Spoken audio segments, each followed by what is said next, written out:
ఒక వర్క్‌ని బి మరియు సి అనే ఇద్దరు వ్యక్తులు 35 రోజులలో కంప్లీట్ చేయగలిగితే, సేమ్ అదే వర్క్‌ని ఏ, బి, సి అనే ముగ్గురు వ్యక్తులు 17.5 డేస్‌లో కంప్లీట్ చేస్తే, ఇప్పుడు ఆ వర్క్‌ని తీసుకుపోయి మనం ఏ అనే ఒక వ్యక్తికి ఇస్తే అతను ఎన్ని రోజుల్లో కంప్లీట్ చేయగలడు? ఇది క్వెషన్. ఇప్పుడు ఇక్కడ బీసీ ఇద్దరు కలిసి 35 డేస్ అన్నారు. ఏబీసీ ముగ్గురు కలిసి 17.5 డేస్ అన్నారు. ఇప్పుడు ఈ రెండిటి ఎల్‌సీఎం తీసుకుంటే మనకు 35 వస్తది. వాళ్ళ ఎఫిషియన్సీ తీసుకుంటే బీసీకి 1, ఏబీసీకి 2. బట్ ఇక్కడ బీసీకి ఎఫిషియన్సీ 1 ఉంది. సో ఈ ఏబీసీల బీసీ ఒకటి 1 పోతే మనకు టోటల్ ఎఫిషియన్సీ 2 ఉంది కాబట్టి ఏకి మిగిలిన 1 వస్తది. ఎందుకంటే 1 + 1 కంప్లీట్‌గా 2 అవుతది. ఇప్పుడు ఏ ఒక్కడే ఎన్ని రోజుల్లో కంప్లీట్ చేయగలడంటే మనం డేస్ ఆఫ్ ఏ తీసుకుంటే total work by A efficiency తీసుకోవాలా. టోటల్ వర్క్ 35, ఏ యొక్క ఎఫిషియన్సీ 1 ఉంది కాబట్టి 35/1 35 డేస్‌లో ఏ ఒక్కడే ఆ వర్క్‌ని మొత్తం కంప్లీట్ చేయగలడు. 2 పైప్స్ ఉన్నాయి. ఒక పైప్ ఏమో 10 నిమిషాలల్లో ఆ ట్యాంక్‌ని మొత్తం నింపగలదు. ఇంకొక పైప్ ఏమో 15 నిమిషాలల్లో ఆ ట్యాంక్‌ని మొత్తం నింపగలదు. ఇప్పుడు ఫస్ట్ పైపు 4 నిమిషాల దాకా పనిచేసింది. దాని తర్వాత ఆగిపోయింది. సో సెకండ్ పైపు ఎంతసేపు పనిచేయాలా? సో ఆ ట్యాంక్ మొత్తం నిండుతుందని అంటుండు క్వశ్చన్‌లో. ఇప్పుడు ఫస్ట్ ట్యాపు 10 నిమిషాలలో నింపగలదు. సో ఫస్ట్ ట్యాప్‌ది 10. సెకండ్ ట్యాపు 15 నిమిషాలు కాబట్టి 15. ఈ రెండిటి ఎల్‌సీఎం తీసుకుంటే మనకు 30 వస్తది. ఫస్ట్ ట్యాప్ యొక్క ఎఫిషియన్సీ 3, సెకండ్ ట్యాప్ యొక్క ఎఫిషియన్సీ 2. ఇప్పుడు ఫస్ట్ ట్యాప్ 4 మినిట్స్ పనిచేసింది కాబట్టి 4 ఇంటూ దాని efficiency 3 plus second tap efficiency 2, అది ఎంతసేపు పనిచేస్తా అడుగుతుంది కాబట్టి మనం టైం టీ అని తీసుకోవాలా. టోటల్ వరకు 30. దీన్ని సాల్వ్ చేస్తే మనకి టీ = 9 మినిట్స్ వస్తుంది. ఒక పైపు బకెట్ని 4 నిమిషాలలో నింపగలదు. బట్ ఆ బకెట్కి చిన్న హోల్ ఉండడం వల్ల మొత్తం ఆ బకెట్ని నింపడానికి ఆ పైప్కి 6 నిమిషాలు పట్టింది. ఇప్పుడు కంప్లీట్గా నిండి ఉన్న బకెట్ని ఆ హోల్ ఎన్ని నిమిషాలలో ఖాళీ చేయగలదు అనేది క్వశ్చన్. ఇప్పుడు పైపు 4 నిమిషాలలో నింపుతుంది కాబట్టి పైపు టైము 4. పైపు నింపుతున్న కొద్దీ హోల్ వాటర్ అందులోకి తీసేసింది కాబట్టి మొత్తం 6 మినిట్స్ పట్టింది. ఇప్పుడు రెండిటి ఎల్‌సీఎం తీసుకుంటే మనకు 12 వస్తుంది. వీటి ఎఫిషియన్సీ తీసుకుంటే పైపు 3, పైప్ ప్లస్ హోల్ మనకి 2 వస్తుంది. ఇక్కడ జస్ట్ పైప్ ఎఫిషియన్సీ ఒకటి 3, బట్ మనకు మొత్తం ఎఫిషియన్సీ 2 ఉంది కాబట్టి హోల్ది -1 అవుతుంది. 3 - 1 2 వస్తుంది మనకి. ఇప్పుడు ఆ హోల్ కంప్లీట్గా నిండి ఉన్న బకెట్ని ఖాళీ చేయడానికి ఎంత టైం అని అడిగారు కాబట్టి హోల్ టైం తీసుకుంటే work by whole efficiency. Complete work 12, whole efficiency 1. So 12/1 12 minutes. అంటే ఓ కంప్లీట్గా నిండి ఉన్న బకెట్ని ఆ హోల్ 12 మినిట్స్లో మొత్తం ఖాళీ చేయగలదు. ఒక వాచ్లో టైం 4 hours 50 minutes అయినప్పుడు వాటి రెండింటి మధ్యలో యాంగిల్ ఎంత అని అడుగుతుండే క్వశ్చన్. ఇప్పుడు బేసిక్గా క్లాక్ ఒక సర్కిల్ అంటే కంప్లీట్గా అది 360 degrees ఉంటుంది. ఇప్పుడు మొత్తం ఆ క్లాక్ మొత్తంలో మనకి 12 hours ఉంటాయి. అంటే 360 degreesని మనం 12 parts కింద డివైడ్ చేస్తే ప్రతి గంటకి 30 degrees ఉంటుంది. అంటే ఇప్పుడు 12 నుండి 1కి పోతే ఆ రెండింటి మధ్యలో 30 degrees యాంగిల్ ఉంటుంది మనకి. ఇప్పుడు మినిట్స్ చూసుకుంటే 15 minutes అన్నాడు. 15 minutes అంటే మినిట్స్ హ్యాండ్ కరెక్ట్ 3 దగ్గరికి అంటే 3 hours పాస్ట్ అయి ఉంటుంది. ప్రతి అవర్కి 30 degrees కాబట్టి ఈ 3 hours ఆల్రెడీ క్రాస్ అయింది కాబట్టి మనకి 90 degrees వస్తుంది. ఇప్పుడు హవర్ హ్యాండ్ చూసుకుంటే మనకు కరెక్ట్ 4 hours అని చెప్తే అది 4 దగ్గర ఉంటే మనకి 34 120 degrees వస్తుంది. బట్ 4 hours 15 minutes అన్నాడు కాబట్టి అది కరెక్ట్ 4 మీద ఉండదు. కొంచెం 4 ఆల్రెడీ క్రాస్ అయిపోద్ది. ఆ యాంగిల్ ఎంత మనం ఇప్పుడు ఫైండ్ చేయాలి. 15 minutes ఎక్స్ట్రా వచ్చింది కాబట్టి ఆ 15 minutes ఎంత యాంగిల్ కవర్ చేస్తా అనేది మనం చూసుకోవాలి. ఇప్పుడు 60 minutesకి హవర్ హ్యాండ్ 30 degrees క్రాస్ అయ్యిద్ది. అదే 15 minutesకి ఎన్ని డిగ్రీస్ అని చూసుకుంటే దాన్ని మనం క్యాలిక్యులేట్ చేస్తే మనకి 7.5 degrees వస్తుంది. అంటే టోటల్గా హవర్ హ్యాండ్ 120 + 7.5 127.5 degrees యాంగిల్తో ఉంటుంది. ఇప్పుడు ఆ రెండింటి మధ్యలో మనం యాంగిల్ డిఫరెన్స్ చూడాలి కాబట్టి హవర్ ఏమో 127.5 degrees, మినిట్స్ ఏమో 90 degrees. ఆ రెండింటి మధ్యలో డిఫరెన్స్ మనకి 37.5 degrees వస్తుంది. 12 షేప్స్ కలిపితే మనకి డోడెకాహెడ్రాన్ వస్తుందని అంటుండు. బట్ ఆ షేప్స్ ఏందని క్వశ్చన్. మనం బేసిక్ షేప్స్ విషయానికి వస్తే ఈక్వలేటరల్ ట్రయాంగిల్ అంటే 3 sides ఈక్వల్ ఉన్న ట్రయాంగిల్. స్క్వేర్ మొత్తం 4 sides ఈక్వల్ ఉంటాయి అండ్ 90 degrees ఉంటాయి యాంగిల్ మధ్యలో. పెంటాగాన్ అంటే 5 sides, హెక్సాగాన్ అంటే 6 sides, హెప్టాగాన్ అంటే 7 sides, ఆక్టాగాన్ అంటే 8 sides, నోనాగాన్ అంటే 9 sides, డెకాగాన్ అంటే 10 sides. సో ఇవి బేసిక్ షేప్స్. ఇక్కడ మనకు అడిగిన క్వశ్చన్ ఏంటంటే ఏ షేప్స్ 12 పెట్టి మనం డోడెకాహెడ్రాన్ చేస్తాం. మీరు ఈ డయాగ్రామ్ గుర్తుంచుకోవాలి. 4 ఈక్వలేటరల్ ట్రయాంగిల్స్ మనం జాయిన్ చేస్తే మనకి టెట్రాహెడ్రాన్ వస్తుంది. 6 స్క్వేర్స్ జాయిన్ చేస్తే మనకి హెక్సాహెడ్రాన్ అంటే క్యూబ్ వస్తుంది. 8 ఈక్వలేటరల్ ట్రయాంగిల్స్ జాయిన్ చేస్తే మనకి ఆక్టాహెడ్రాన్ వస్తుంది. 12 పెంటాగాన్స్ జాయిన్ చేస్తే డోడెకాహెడ్రాన్ వస్తుంది. 20 ఈక్వలేటరల్ ట్రయాంగిల్స్ జాయిన్ చేస్తే ఐకోసాహెడ్రాన్ వస్తుంది మనకి.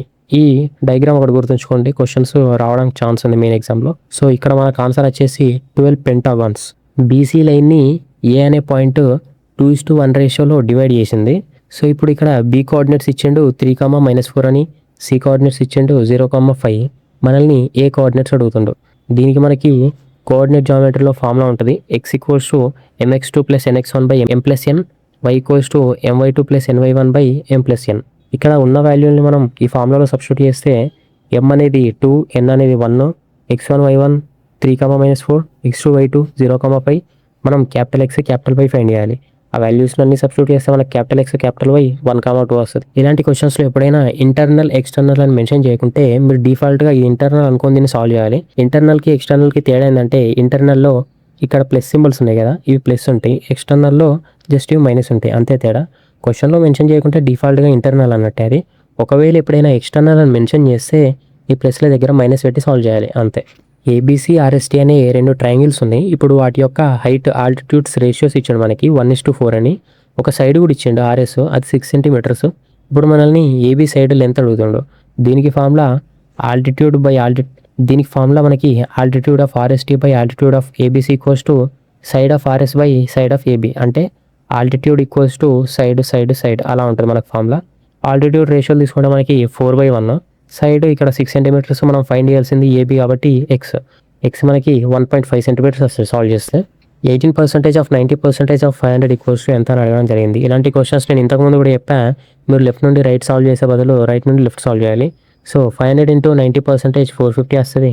450 ఇంటూ 18% 81 వస్తుంది.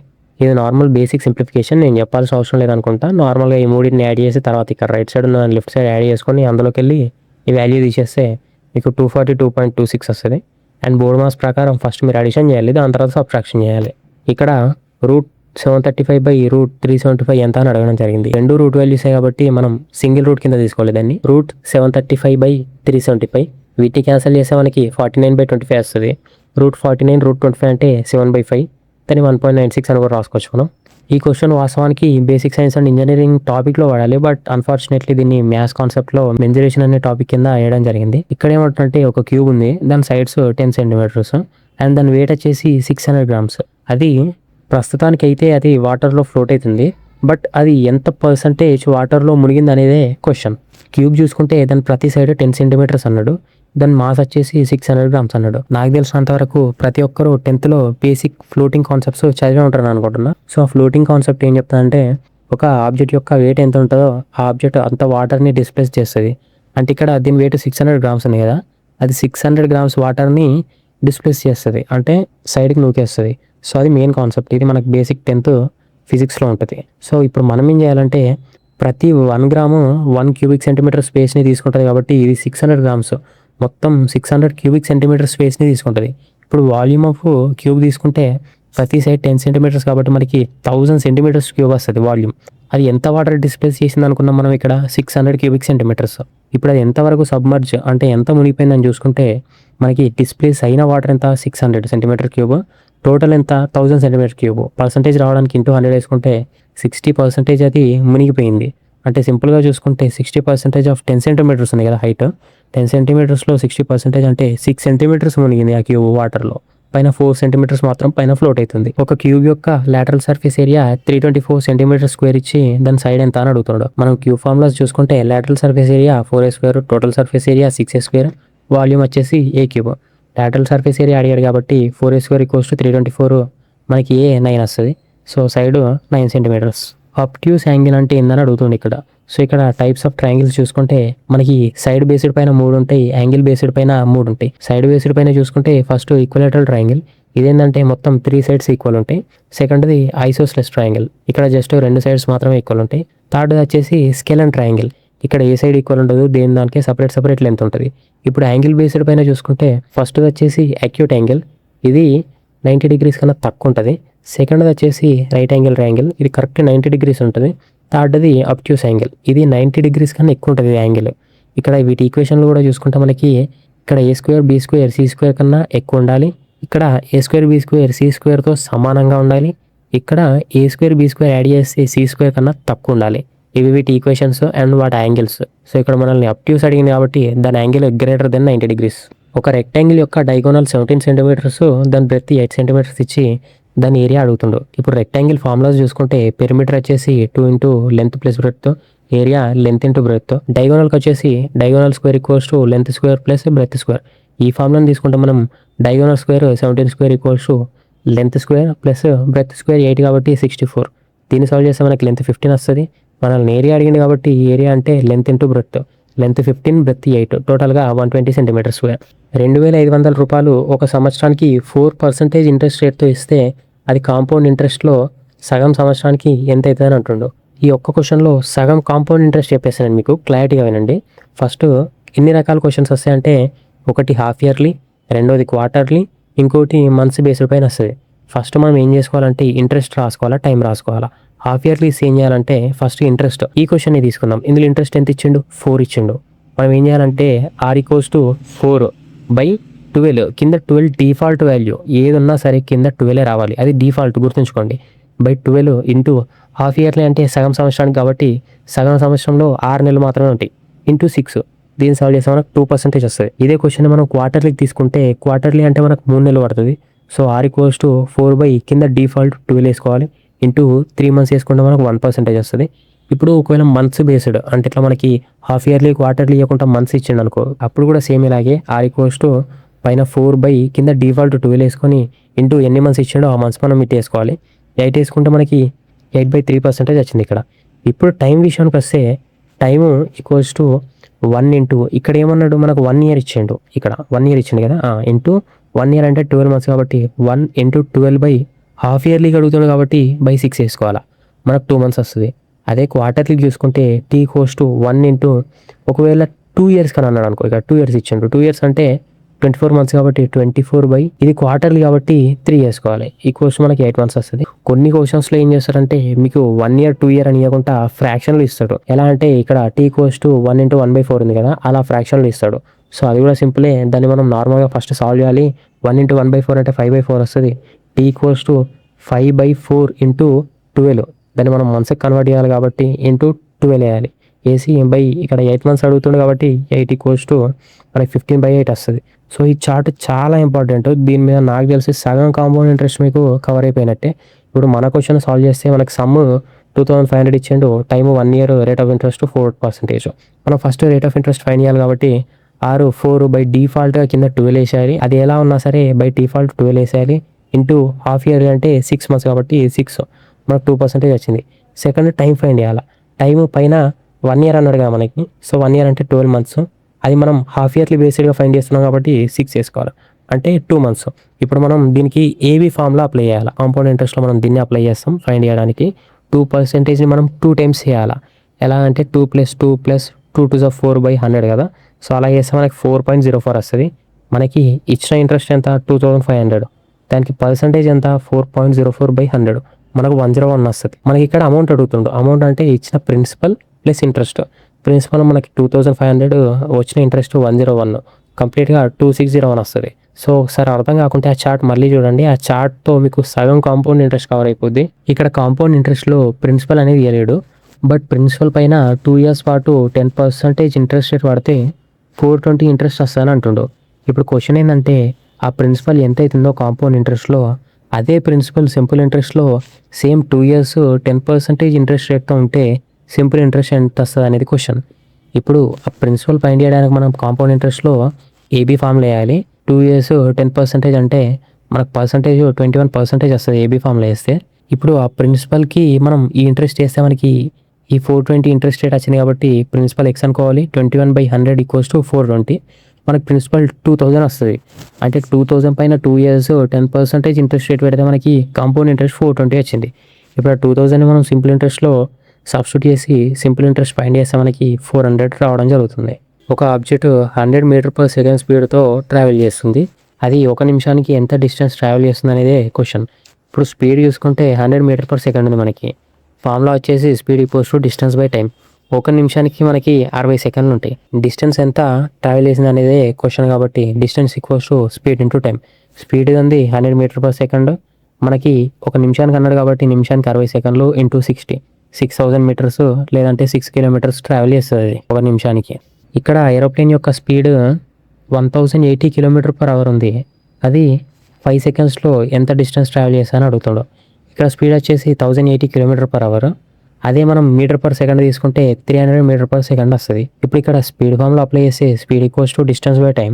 మనం డిస్టెన్స్ ఫైండ్ చేయాలి కాబట్టి distance = speed into time. Speed వచ్చేసి 300 మీటర్ పర్ సెకండ్. అతను సెకండ్స్లలో అడుగుతున్నాడు కాబట్టి ఇంటూ 5 సెకండ్స్ మనకి 1500 మీటర్స్ వస్తాయి. అండ్ ఇక్కడ kilometre per hour metre per second conversions చాలా సింపుల్. కిలోమీటర్ నుండి మీటర్కి పోతే 5/18, మీటర్ నుండి కిలోమీటర్కి వస్తే 18/5. ఈ question normal simplification formula. Just A-B² formula apply చేస్తే మనకి A² + B² అనేది 73 వస్తుంది. ఇది చెప్పాల్సిన అవసరం లేదు అనుకుంటున్నా, జస్ట్ నార్మల్ బేసిక్ సింప్లిఫికేషన్. ఇక్కడ ఎక్స్ అనే పర్సన్ దగ్గర కంప్లీట్గా 60 కాయిన్స్ ఉన్నాయి. అందులో half coins Indian coins, 1/6 coins American coins. So మిగిలిన కాయిన్స్ ఏంటని అడుగుతుండో. టోటల్ 60 కాయిన్స్, అందులో హాఫ్ కాయిన్స్ అంటే 60లో హాఫ్ 30 కాయిన్స్ మనకి ఇండియన్ కాయిన్సే ఉంటాయి. తర్వాత 1/6 కాయిన్స్ అమెరికన్ కాయిన్స్ అన్నాడు. 60లో 1/6 అంటే మనకి 10 వస్తాయి, అంటే 30 + 10 టోటల్గా 40. మిగిలేదంతా 20 coins. So remaining coins 20 coins. ఇక్కడ డూప్లికేట్ రేషియో 4:5 అడగడం జరిగింది. Duplicate రేషియోకి formula A/B = A²/B². So మనకి 4:5 ఇచ్చింది కాబట్టి దాని స్క్వేర్స్ వేసుకుంటే మనకి 16:25 వస్తుంది. ఒక ఆర్టికల్ 14,000కి అమ్మడం జరిగింది. అది 10% డిస్కౌంట్ వచ్చేలా ప్లస్ మీదికెళ్ళి 5% ప్రాఫిట్ వచ్చే విధంగా. సో ఇక్కడ కొన్న వ్యక్తి ఎంత కొన్నాడని క్వశ్చన్. దీనికి ఫార్ములా మనకి SP/CB = 100 ± profit or loss %/100 - discount %. ఇక్కడ అమ్మిన రేటు 14,000, కొన్న రేట్ ఎంత మనం ఫైండ్ చేయాలి కాబట్టి CB = ప్రాఫిట్ 5% అన్నాడు కాబట్టి మనకు 105, డిస్కౌంట్ 10% అన్నాడు కాబట్టి 100కి వెళ్ళి 10 పోతే 90. దీన్ని సాల్వ్ చేస్తే మనకి CP అంటే కొనుగోలు ధర 12,000 వస్తుంది. ఒక వ్యక్తి ఒక ఆర్టికల్ని 100 రూపీస్ పెట్టి కొన్నాడు, దానికి 10% డిస్కౌంట్ కూడా వచ్చింది. ఇప్పుడు అదే వ్యక్తి ఆ ఆర్టికల్ని అమ్మాలనుకుంటుండు, బట్ దానిపైన అతనికి 25% ప్రాఫిట్ రావాలనుకుంటుండు. సో ఎంతకు అమ్మాలి అతను? సో ఇక్కడ అతను కొన్న రేటు 100 రూపీస్, దానిపైన 10% డిస్కౌంట్ పడ్డది కాబట్టి జస్ట్ 90 రూపీస్కి మాత్రమే ఆయన కొనడం జరిగింది. ఇప్పుడైనా ఎంతకు అమ్మాలా? సో అతనికి 25% ప్రాఫిట్ వస్తుంది. మనం ఇక్కడ SP ఫైండ్ చేయాలి. ఫార్ములా వచ్చేసి 100 ± ప్రాఫిట్ ఆర్ లాస్ %/100 = SP/CP. అన్ని వాల్యూస్ మనకి ఇక్కడ సబ్స్టిట్యూట్ చేసుకుంటే ప్రాఫిట్ మనకి 25% రావాలి కాబట్టి 125/100 SP ఫైండ్ చేయాలి. CP మనకి 90 ఉంది. సో దీన్ని సబ్స్టిట్యూట్ చేస్తే మనకి సెల్లింగ్ ప్రైస్ అనేది 112.5 వస్తుంది. ఈ క్వశ్చన్లో 3/21684 is divided by 5, the remainder is, అంటే 3/21684 5తో డివైడ్ అయితే ది రిమైండర్ ఎంత వస్తుంది? ఈ క్వశ్చన్ నేను షిఫ్ట్ 1 ఎగ్జామ్ పేపర్లో కూడా డిస్కస్ చేయడం జరిగింది. కింద బేస్ వాల్యూస్ ఎన్ని ఉన్నా ఒకటే తీసుకోవాలా, పైన పవర్ వాల్యూస్ ఎన్ని ఉన్నా 2 మాత్రమే తీసుకోవాలా. మిగిలిన అన్ని క్యాన్సిల్ చేసి వచ్చిన వాల్యూని మనం 4తో డివైడ్ చేస్తే 84 అనేది 4తో కంప్లీట్గా డివైడ్ అయ్యింది. సో రిమైండర్ 0, బట్ 0 వస్తే 4 తీసుకోవాలని నేను చెప్పాను. సో 4 ఈ బేస్ వాల్యూకి మనం పవర్ లెక్క సబ్స్టిట్యూట్ చేస్తే 3/4 అనేది మనకి 81 వస్తుంది. ఆ 81ని మనం 5తో డివైడ్ చేస్తే మనకి రిమైండర్ 1. ఒక 6 డిజిట్ వాల్యూ ఇచ్చాడు, అది 11తో డివైడ్ అవుతుంది అంటుండు. అలాగే ఒక 3 డిజిట్ వాల్యూ కూడా ఇచ్చిండు, అది 9తో డివైడ్ అవుతుంది అంటుండు. బట్ ఆ ఇచ్చిన వాల్యూస్లో కొన్ని మిస్సింగ్ టర్మ్స్ ఉన్నాయి. ఆ టర్మ్స్ని మనం యాడ్ చేస్తే వచ్చే నెంబర్ ఎంత అని క్వశ్చన్ అడుగుతుండు. 11 యొక్క రూల్ తీసుకుంటే ఆల్టర్నేట్ నెంబర్స్ మనం యాడ్ చేస్తే వాటి యొక్క డిఫరెన్స్ మనకి 0 అయినా రావాలి, లేకుంటే 11 యొక్క మల్టిపుల్స్ అయినా రావాలి. ఇక్కడ డిఫరెన్స్ చూసుకుంటే 21 - 3 + 2a మనకి 9 వస్తుంది. ఇక ఈ 3 డిజిట్ అయిన 68x 9 డివిజిబిలిటీ రూల్తో డివైడ్ చేసినప్పుడు మనకి x అనేది ఖచ్చితంగా 4 వాల్యూ రావాల్సిందే. సో a + x మనకి 9 + 4 13 వస్తుంది వాల్యూ. ఇక్కడికి కంప్లీట్గా ఈ PYQ సిరీస్ అయిపోయినట్టే. నెక్స్ట్ 3 to 4 మినిట్స్లో నేను 1 to 20 డివిజిబిలిటీ రూల్స్ ఎక్స్ప్లెయిన్ చేయబోతున్నా. ఎవరికైనా డివిజిబిలిటీ రూల్స్ తెలియకుంటే ఈ వీడియో కంప్లీట్గా చూడడానికి ట్రై చేయండి. తెలిసిన వాళ్ళైతే మీరు జస్ట్ ఇక్కడికి ఆపేస్తే సరిపోతుంది. ఫస్ట్ డివిజిబిలిటీ రూల్ వచ్చేసి 1 అనేది ప్రతి నెంబర్తో డివిజిబుల్ అయింది, సో దానికి క్యాల్కులేషన్ అవసరం లేదు. సెకండ్ 2, 4, 8, 16, దీనికి ఫస్ట్ రూల్ వచ్చేసి ఆ నెంబర్ ఈవెన్ నెంబర్ అయి ఉండాలి, అది ఫస్ట్ రూల్. సెకండ్ వచ్చేసి 2 నెంబర్ డివిజిబుల్ చేయాలంటే లాస్ట్ డిజిట్ ఈవెన్ నెంబర్ అయి ఉండాలి. ఫర్ ఎగ్జాంపుల్ 242లో 2 అనేది ఈవెన్ నెంబర్ కాబట్టి అది 2తో డివిజిబుల్ అయింది. అదే 139లో 9 ఆడ్ నెంబర్ కాబట్టి 2తో కాదు. 4 తీసుకుంటే లాస్ట్ 2 డిజిట్స్ 4తో డివిజిబుల్ కావాలి. ఇక్కడ 124లో 24 4 తోటి అవుతుంది, బట్ 361లో 61 4 తోటి కాదు. అదే 8కి తీసుకుంటే లాస్ట్ 3 డిజిట్స్ 8తో కావాలి. ఇక్కడ 2496లో 496 8తో డివిజిబుల్ అయింది, బట్ ఇక్కడ 1354లో 354 8తో డివిజిబుల్ కాదు. అదే 16 తీసుకుంటే లాస్ట్ 4 డిజిట్స్ 16తో డివిజిబుల్ కావాలి. 1664 16తో డివిజిబుల్ అయింది కాబట్టి కంప్లీట్ నెంబర్ 321664 అనేది 16తో డివిజిబుల్ అయింది. అదే సెకండ్ నెంబర్ 156943 అనేది 16తో డివిజిబుల్ కాదు, ఎందుకంటే 6943 అనేది 16తో డివిజిబుల్ కాదు. ఇక థర్డ్ రూల్ వచ్చేసి 3/9 డివిజిబిలిటీ రూల్స్. ఇందులో ఏంటంటే చాలా సింపుల్, మీకు వేరే మెథడ్స్లో చూసుకుంటే వాళ్ళు అవన్నీ యాడ్ చేసి తర్వాత క్యాన్సిల్ చేయమంటారు, కానీ అదంతా అవసరం లేదు. సింపుల్ ఎగ్జాంపుల్ చెప్తా. 1533 ఉంది కదా, ఈ 3తో డివిజిబుల్ అయిద్దా లేదా అని తెలుసుకోవడానికి ఎలా అంటే ఉన్న నెంబర్స్ మనం 3 ఫ్యాక్టర్స్ వచ్చేలా చూడాలి. ఫర్ ఎగ్జాంపుల్ 1 + 5 ఎంత మనకి 6 వస్తుంది. 6 అనేది 3తో డివిజిబుల్ అయింది. తర్వాత ఏముంది 3 ఉంది, ఈ 3 కూడా 3తో డివిజిబుల్ అయింది. సో ఈ నెంబర్ మొత్తం 3తో డివిజిబుల్ అయినట్టు. ఇప్పుడు ఇదే నెంబర్ 9లో చూసుకుందాం. 1533 అనేది 9తో డివిజిబుల్ అయిద్దా లేదా అని చూస్తే ఇక్కడ 1 + 5 + 3 9 వస్తుంది. అంటే ఆ 9 9తో డివిజిబుల్ అయింది. కానీ ఈ 3 మిగిలిపోతుంది. సో 3ని 9 డివిజిబుల్ చేయలేదు కాబట్టి ఈ నెంబర్ 9తో డివిజిబుల్ కాదు. ఇంకో నెంబర్ తీసుకుందాం 2439. ఇప్పుడు ఈ నెంబర్ను చూసుకుంటే 2 + 4 + 3 మనకి 9 వస్తుంది. సో 9 9తో డివిజిబుల్ అయింది. మిగిలిపోయిన నెంబర్ ఏంది 9. ఆ 9 కూడా 9తో డివిజిబుల్ అయింది కాబట్టి ఈ నెంబర్ మొత్తం కంప్లీట్గా 9తో డివిజిబుల్ అయింది. సింపుల్గా మీరు చేయాల్సింది ఏం లేదు, ఉన్న నెంబర్స్ని క్యాన్సిల్ చేస్తూ ఉండాలి. ఆ నెంబర్తో అది డివిజిబుల్ అవుతుందా లేదా. ఇదే 3-9 డివిజిబిలిటీ రూల్స్. ఇప్పుడు 510 చూసుకుంటే 5 నెంబర్ ఒక నెంబర్ని డివిజిబుల్ చేయాలంటే లాస్ట్ నెంబర్స్ అయితే 0 అయినా అయి ఉండాలి, లేకపోతే 5 అయినా అయి ఉండాలి. అదే 10 చూసుకుంటే లాస్ట్ నెంబర్ ఖచ్చితంగా 0 అయి ఉండాలి. తర్వాత 6, 12, 14, 15, 18 వీటి డివిజిబిలిటీ రూల్ చూసుకుంటే 6 డివిజిబిలిటీ రూల్ చూసుకుంటే ఆ ఇచ్చిన నెంబరు 2 తోటి మరియు 3 తోటి డివిజిబుల్ కావాలి. ఇప్పుడు 2 డివిజిబిలిటీ రూల్ ఏంది, లాస్ట్ నెంబర్ ఈవెన్ అయి ఉండాలి, అది 2తో డివిజిబుల్ కావాలి. 3 ఏంది, ఫ్యాక్టర్స్ అన్ని 3తో కట్ కావాలి. సో ఇది.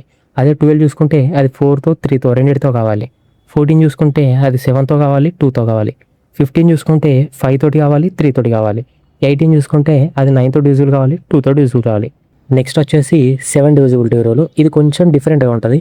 ఎలాగంటే ఫర్ ఎగ్జాంపుల్ 3 డిజిట్ వాల్యూ ఇచ్చారనుకోండి 343. దీన్ని మనం 2 పార్ట్స్ చేయాలి. ఎట్లా అంటే 34 ఒక పార్ట్, 3 ఒక పార్ట్. అదే 4 డిజిట్ ఇచ్చారనుకోండి 8141. ఇక్కడ 414 అనేది ఒక పార్ట్, 8 అనేది ఒక పార్ట్. ఒకవేళ అట్లా కాకుండా 8 పార్ట్స్ ఇచ్చారనుకోండి, ఇక్కడ మనం దాన్ని 3 పార్ట్స్ కింద డివైడ్ చేయాలి. ఈ 3 మొత్తం 8 పార్ట్స్. దీనికి ఒక సపరేట్ ఈక్వేషన్ ఉంటుంది. అదేంటంటే ఫైనల్ వాల్యూ మనం ఎలా తేవాలంటే value 1 minus value 2 plus value 3 minus value 4 ఇది ఇలా రిపీట్ అవుతూ ఉంటుంది. ఈ ఫార్ములాని ఎక్కడ అప్లై చేయాలంటే ఫస్ట్ మీరు ఒక నంబర్ ఇస్తారు కదా మీకు, ఆ నంబర్ని 3 డిజిట్ వాల్యూ వచ్చేంత వరకు నెత్తని చేయాలి. తర్వాత వచ్చాక ఆ నంబర్ యొక్క లాస్ట్ డిజిట్ ఉంటుంది కదా, ఇప్పుడు ఇక్కడ 343 ఉంది కదా, అందులో లాస్ట్ డిజిట్ 3. ఆ 3ని మీరు 2తో మల్టిప్లై చేయాలి. మల్టిప్లై చేసినాక వచ్చిన నెంబర్ ఉంటుంది కదా, ఆ నంబర్లోకి వెళ్ళి 34 అనేది తీసేయాలి. సో తీసేస్తే వచ్చే నెంబరు 7తో డివిజిబుల్ అవుతుందా లేదా అని చెక్ చేయడమే ఈ ప్రాసెస్. సో దీనికి ఎగ్జాంపుల్స్ కూడా చూద్దాం. ఫస్ట్ 3 యూనిట్ చూద్దాం. 343/7 అంటే మనం 34, 3 సపరేట్ చేయాలి. ఈ 3ని మనం 2తో మల్టిప్లై చేస్తే 3 to the 6. సో 34లోకి వెళ్ళి 6 తీసేస్తే 28 వస్తుంది. 28 7తో డివిజిబుల్ అయింది కాబట్టి 343 అనేది 7తో డివిజిబుల్ అవుతుంది. ఇప్పుడు 4 డిజిట్ చూద్దాం. 4 డిజిట్లో నేను ఏమన్నా లాస్ట్ 3 డిజిట్స్ ఒక పార్ట్, ఫస్ట్ డిజిట్ ఒక పార్ట్. సో 141, 8. మనకు ఫార్ములా ఏముంది, volume 1 minus volume 2. So volume 1 అయింది మనకి 141 మైనస్ వాల్యూమ్ 2 అయింది 8. సో 141లోకి వెళ్ళి 8 తీసేస్తే మనకి 133 వస్తుంది. 133లో మళ్ళీ సేమ్ ఇంతకుముందు ప్రాసెస్ లెక్కని 3ని మనం 2తో మల్టిప్లై చేసి 6 తేవాలి. 13లోకి వెళ్ళి 6 తీసేస్తే 7 అనేది 7తో డివిజిబుల్ అయింది కాబట్టి 8141 7తో డివిజిబుల్ అయింది. ఇప్పుడు మనం 8 డిజిట్ చూసుకుంటే మనం 3 పార్ట్స్ చేస్తే మనకి మొత్తం 3 పార్ట్స్ వస్తాయి. మనకు మళ్ళీ ఫార్ములా ఏముంది, volume 1 minus volume 2 plus volume 3. Volume 1 ఎంత 924 మైనస్ వాల్యూమ్ 2 ఎంత 341 ప్లస్ వాల్యూమ్ 3 ఎంత 58. దీన్నంతా సాల్వ్ చేస్తే మనకి మళ్ళీ 3 డిజిట్ వస్తుంది 641. దీన్ని మళ్ళీ మనం 2 పార్ట్స్ చేసి 1ని 2తో మల్టిప్లై చేస్తే మనకి 2. 64లోకి 2 పోతే మనకి 62 వస్తుంది. అది 7తో డివిజిబుల్ కాదు కాబట్టి పైన నెంబర్ కూడా 7తో డివిజిబుల్ కాదు. సో ఇది 7 డివిజిబిలిటీ ట్రిక్. ఇప్పుడు మనం 11 డివిజిబిలిటీ ట్రిక్ చూసుకుంటే ఇందులో ఆల్టర్నేటివ్ నెంబర్స్ ఉంటాయి కదా, అవి అయితే 0 అన్నా రావాలి, లేకుంటే మల్టిపుల్ ఆఫ్ 11 అన్నా రావాలి. ఫర్ ఎగ్జాంపుల్ ఇక్కడ ఒక నెంబర్ ఉంది కదా, దీన్ని మనం ఆల్టర్నేటివ్ నెంబర్స్ కింద తీస్తే ఈ గ్రీన్ వాల్యూస్ అన్ని మనకు 26 వస్తాయి, ఈ ఆరెంజ్ వాల్యూస్ అన్ని మనకి 4 వస్తాయి. 26లోకి వెళ్ళి 4 పోతే మనకి 22 అనేది 11 మల్టిపుల్, 11 2 22 కదా. సో 22 వచ్చింది కాబట్టి అది 11తో డివిజిబుల్ అయింది అన్నట్టు. ఇప్పుడు మనం 13, 17, 19 డివిజిబిలిటీ రూల్ చూసుకుంటే ఇవి సేమ్ 7 డివిజిబిలిటీ రూల్ లానే ఉంటాయి. బట్ చిన్న చిక్ ఉంటుంది ఇందులో, అదేందో నేను మీకు ఎక్స్ప్లెయిన్ చేస్తాను. ఫస్ట్ 7ని నేను ఏమని చెప్పా, 3 వాల్యూస్ వస్తే దాన్ని 2 పార్ట్స్ చేసి లాస్ట్ డిజిట్ని 2తో మల్టిప్లై చేసి ఆ వచ్చిన వాల్యూని మిగిలిన వాల్యూలోకి వెళ్ళి సబ్ట్రాక్ట్ చేస్తే వచ్చే వాల్యూని మనం 7తో డివైడ్ చేయాలి. ఇది 7. సో 13 తీసుకుంటే 13లో పెద్ద డిఫరెన్స్ ఏముండదు, సేమ్ అవర్ లాస్ట్ వాల్యూ ఉంటుంది కదా, దాన్ని మనం 2తో కాకుండా 4తో చేస్తాం. 4తో మల్టిప్లై చేసి ఆ వచ్చిన వాల్యూని మనం ఇక్కడ సబ్ట్రాక్ట్ చేయం, యాడ్ చేస్తాం. సో యాడ్ చేసినాక వచ్చిన వాల్యూ దాన్ని మనం 13తో డివిజిబుల్ చేస్తే అది పాస్ అవుతుందా లేదా అనేది చెక్ చేస్తాం. ఇప్పుడు సేమ్ అలాగే 17 టేబుల్ తీసుకుంటే ఆ ఉన్న నెంబర్ ఉంటుంది కదా, అందులో లాస్ట్ డిజిట్ని మనం ఇక్కడ 5తో మల్టిప్లై చేస్తాం. ఆ వచ్చిన వాల్యూని మనం ఇక్కడ సబ్ట్రాక్ట్ చేస్తాం. మళ్ళీ సబ్ట్రాక్ట్ చేసినాక వచ్చిన వాల్యూని 17తో అది డివిజిబుల్ అవుతుందా లేదా అని చెక్ చేస్తాం. తర్వాత 19 డివిజిబిలిటీ రూల్లో ఆ లాస్ట్ వాల్యూని మనం ఇక్కడ 2తో మల్టిప్లై చేస్తాం. ఆ వచ్చిన వాల్యూని మనం 36కి యాడ్ చేస్తాం ఇక్కడ. సో ఆ వాల్యూని మనం 19తో అది డివిజిబుల్ అవుతుందా లేదా అని ఇక్కడ చెక్ చేస్తాం. ఇక్కడ చిన్న చిక్ ఏంటంటే ఆ పైన మీకు ఒక ఫార్ములా చూపించాను కదా, like final value equals to value 1 minus value 2 plus value 3 అని ఒక వాల్యూ చూపించాను కదా, అది మీకు 7 టేబుల్కి 13 టేబుల్కి అప్లికేబుల్ అవుతుంది, ఎన్ని నెంబర్స్ అయినా సరే. బట్ 17 టేబుల్కి 19 టేబుల్కి అప్లికేబుల్ కాదు, దానికి సపరేట్ ఫార్ములాస్ ఉంటాయి. బట్ అవి చాలా చిక్కుగా ఉంటాయి. మీరు ఒకవేళ 4 డిజిట్స్ కన్నా ఎక్కువ వాల్యూస్ వస్తే మీరు నార్మల్ మెథడ్లో సాల్వ్ చేయడమే బెటర్. ఎందుకంటే తర్వాత మళ్ళీ మీరు ఆ ఫార్ములా అప్లై చేసాక రాకుండా మళ్ళీ అనకూడదని చెప్తున్నా. 4 డిజిట్స్ కన్నా ఎక్కువ వాల్యూ ఉంటే మీరు నార్మల్గా చేయండి. బట్ 4 డిజిట్స్ వస్తే మీరు ఈ మెథడ్ ఫాలో కావచ్చు, ఇది వర్క్ అవుద్ది 4 డిజిట్కి. 4 డిజిట్ కన్నా ఎక్కువ వస్తే మాత్రం మీరు నార్మల్ మెథడ్లో వేయండి, జస్ట్ 17, 19 టేబుల్స్ అంతే. 13 టేబుల్ మాత్రం ఏం లేదు, 7 టేబుల్ లెక్కనే అది వర్కౌట్ అయింది ఆ ఫార్ములా మీరు సబ్స్టిట్యూట్ చేస్తే.